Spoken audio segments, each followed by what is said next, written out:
పద్మశ్రీ వనజీవి రామయ్య కుటుంబ సభ్యులను తెలంగాణ జాగృతి అధ్యక్షురాలు కవిత పరామర్శించారు. ఖమ్మం జిల్లా రెడ్డిపల్లిలోని రామయ్య ఇంటికి వెళ్లి ఆయన చిత్రపటానికి పూలమాల వేసి నివాళులర్పించారు.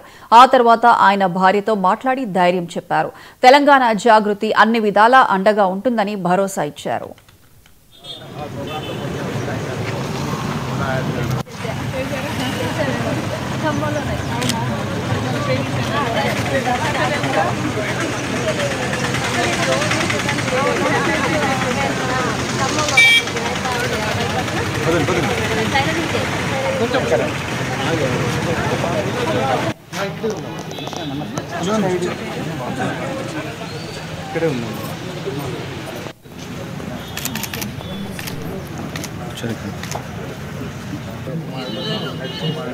కొంచెం ఎక్కడ తీసుకోండి అంటే ఎన్ని చేస్తా ఉన్నాడు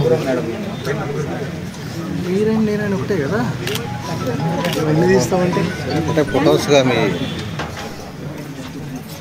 ఆరోగ్య పరిస్థితి బాగున్నట్లు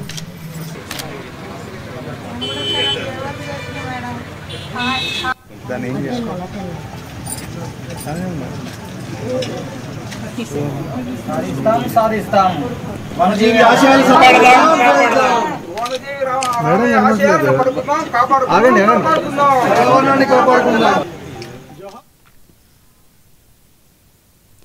రాష్ట్రంలో ధాన్యం కొనుగోలు ప్రక్రియ